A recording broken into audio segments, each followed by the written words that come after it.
Welcome to श्रावणीज kitchen. आज आपण बनवूयात मालवणी स्पेशल आंबोळी आणि काळ्या वाटाण्याची रस्सा भाजी. त्यासाठी इथे मी 4 ग्लास तांदूळ पाण्यात भिजत घातलेले आहेत स्वच्छ धुवून. त्याच ग्लासाच्या मापाने 1 वाटी उडीद डाळ भिजत घातली आणि 1 वाटीच्या थोडंसं कमी चणा डाळ भिजत घातलेली आहे, बघू शकता. त्यानंतर मी 1 चमचा मेथीचे दाणेसुद्धा भिजत घातलेले आहेत. सगळं आपल्याला भिजत घालायचं आहे, 7 ते 8 तास भिजत ठेवायचं आहे. त्यानंतर आपण हे सगळं एका मिक्सरच्या भांड्यामध्ये घालून वाटून घेणार आहोत. थोडं थोडं तांदूळ घालून घ्यायचे आहेत आणि 2-3दा वाटून घ्यायचा आहे तांदूळ. म्हणजे मी 4 ग्लास तांदूळ घेतलेत म्हणून मला 2-3दा वाटून घ्यावे लागतील. आता आपण इथे मीठ ॲड करायचं आहे 1 चमचा. तुम्ही वाटताना मीठ ॲड करा किंवा वाटून झाल्याच्या नंतर पीठ जेव्हा तुम्ही मिक्स कराल तेव्हा पण तुम्ही ॲड करू शकता मीठ. मी वाटतानाच मीठ ॲड करते. वाटून झाले, बघू शकता. अगदी पातळही नाही आणि अगदी जाडही नाही असं आपलं मिश्रण आहे वाटलेलं. टोपामध्ये काढून घ्यायचं आहे. मोठ्याच टोपामध्ये घ्या, कारण का पीठ जेव्हा फर्मंट होतं तेव्हा ते ओतून जातं बाहेर. आता आपण उडीद डाळ ही वाटून घ्यायची आहे. मी 2 चमचे मीठ ॲड करणार होती म्हणून मी 1 चमचा तांदळामध्ये आणि 1 चमचा उडीद डाळ वाटताना मीठ घालून घेतलेलं होतं. वाटून घ्यायचं आहे आणि तेही आपण टोपामध्ये काढून घ्यायचं आहे. चणा डाळ आणि मेथीचे दाणे मी एकत्र करून वाटत आहे. सगळं मिश्रण आपण एका टोपामध्ये मिक्स करून घ्यायचं आहे, बघू शकता तुम्ही. मी एका मोठ्या टोपातच सगळं मिश्रण मिक्स करून घेतलेलं आहे. आता चांगलं चमच्याने मिक्स करा, नाही तर तुम्ही हातानेही मिक्स करू शकता. हाताने मिक्स केलं तर अतिउत्तम. आता हे आपण झाकून ठेवायचं आहे.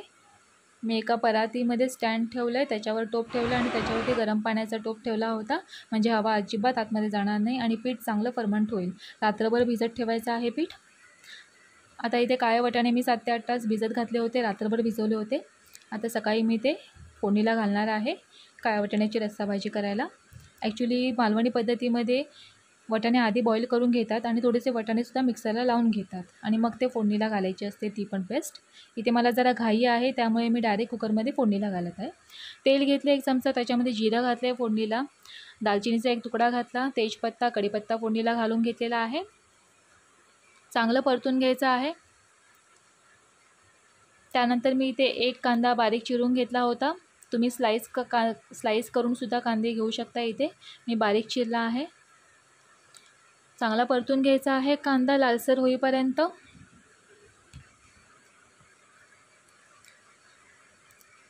कांदा चांगला लालसर होईपर्यंत टोमॅटो कापून घ्यायचा आहे.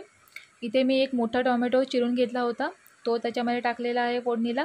चांगला परतून घेतला की इथे थोडंसं हिंग घालायचं आहे.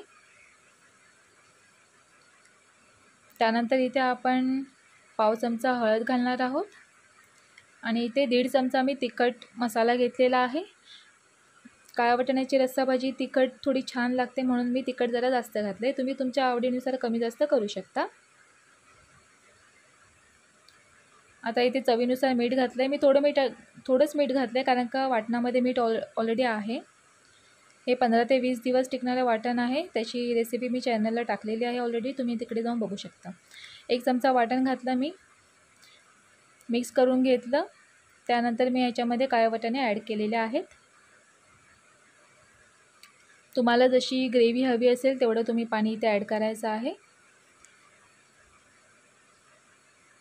मी थोडं अजून पाणी टाकून घेणार आहे कारण का मला रस्सा भाजी हवी आहे म्हणून, आणि आंबोळीसोबत रस्सा भाजी चांगली लागते. कुकरला 15 शिट्या काढून घेणार आहे मी. छोट्या कुकरला वेळ लागतो म्हणून 15 शिट्या काढून घेणार आहे. आता बघू शकता तुम्ही पीठ आपलं चांगलं भिजलेलं आहे, फर्मंट झालेलं आहे चांगलं. आता मिक्स करून घ्यायचं आहे. त्याच्यामध्ये जी पण हवा आहे ती सगळी निघून जाईल आणि आपलं पीठ जे आहे ते मस्त आंबोळ्या करण्यासाठी तयार होईल. अशा प्रकारे मस्त चमच्याच्या साहाय्याने हलवून घ्यायचं आहे.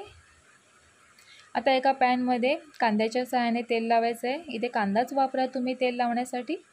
अशा प्रकारे तुम्ही कांदा लावून घ्यायचा आहे चाकूला लावून आणि तेल लावायचं आहे पॅनमध्ये. तवा चांगला गरम झालेला पाहिजे. त्यानंतर आपण आंबोळीचं पीठ घेणार आहोत एका वाटीमध्ये आणि आंबोळी काढून घेणार आहोत. तवा गरम असला की मस्तपैकी आंबोळीला जाळी सुटते. बघा मस्त जाळीदार अशी आपली आंबोळी होत आहे. पीठ चांगलं फर्मेंट झालं होतं म्हणून चांगलं जाळी आपल्याला आंबोळीला पकडलेली आहे. मस्त अशी आता आंबोळी आपण करून घ्यायची आहे. किती छान दिसते बघू शकता. मस्त जाळी आलेली आहे आंबोळीला. आपली अशी पहिली आंबोळी एक तयार झालेली आहे. आता आपण दुसरी आंबोळी काढून घेणार आहोत. परत वाटीतून पीठ घ्यायचं आहे आणि आंबोळी मस्त गोल अशी आंबोळी काढायची आहे आपल्याला.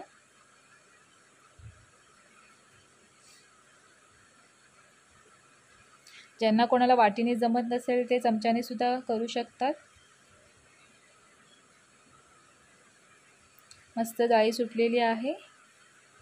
झाकून घ्यायचं आहे. एक अर्धा मिनिट मस्त झाकून ठेवायचं आहे. आंबोळी लगेच तयार होते, त्याला काही वेळ लागत नाही.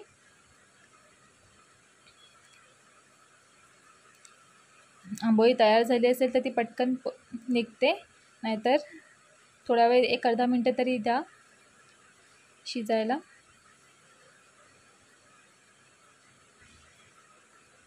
मस्त अशा आपल्या आंबोळ्या तयार होत आहेत.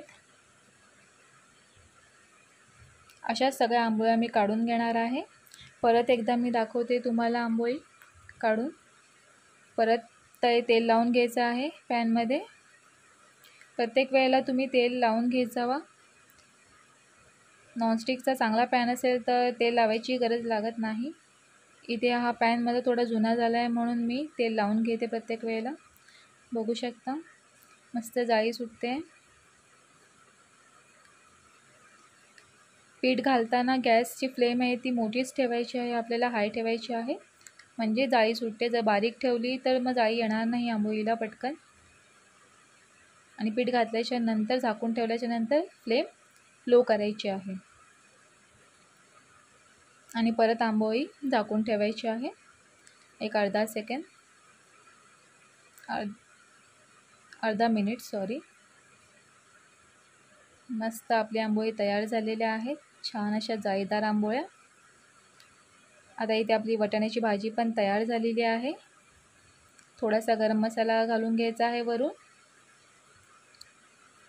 मस्त अशी आपली आंबोळी आणि रस्सा भाजी तयार आहे. थँक्यू.